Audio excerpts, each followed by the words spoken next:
दिवसाची सुरुवात येशूबरोबर. पूर्वी लहान असताना आम्ही नाताळाची खूप वाट बघायचो. पावसाळा संपला की मग नाताळ कधी येतो ह्याची आम्ही वाट बघायचो आणि मग काय काय तयारी घरी करायची, नाटक कसं बसवायचं, नाच कसे बसवायचे आणि कपडे कुठले घ्यायचे आणि ही सगळं आम्ही मनामध्ये असं प्लॅनिंग करायचो, योजना करायचो.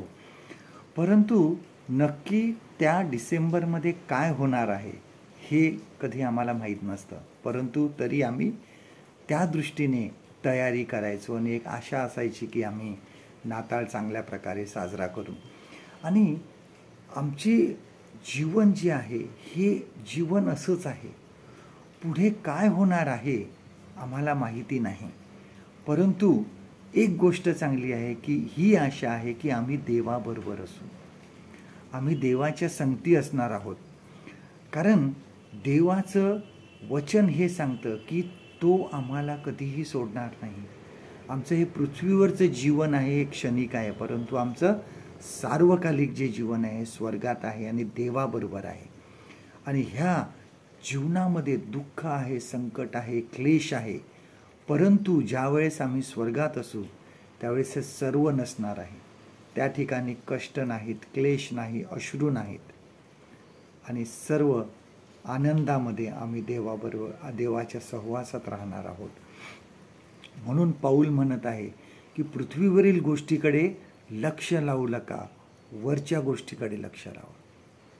आम्ही हे जीवन जगत आहोत, हे जीवन जे आहे देवाने आम्हाला दिलेलं आहे. ह्यामध्ये आम्हाला तयारी करायची आहे की पुढे सार्वकालिक जीवनात जाण्यासाठी आम्ही काय करावं. ही तयारी जी आहे ही इथं करायची आहे आणि त्याप्रमाणे आम्हाला आमचं जीवन जगायचं आहे. लक्षात ठेवा की देवाने आम्हाला वचन दिलेले आहे की आम्ही त्याच्याबरोबर असू. भविष्य काळासाठी आज तयारी करणं महत्त्वाचं आहे. आजचं देवाचं वचन आपल्यासाठी हे आहे, कलसेकरास पत्र 3 अध्याय आणि 2 वचन, कॉलोशियन्स चॅप्टर 3 and verse 2. वरील गोष्टीकडे मन लावा, पृथ्वीवरील गोष्टीकडे लावू नका. परमेश्वर करो आजचा दिवस तुमचा आशीर्वादित करो.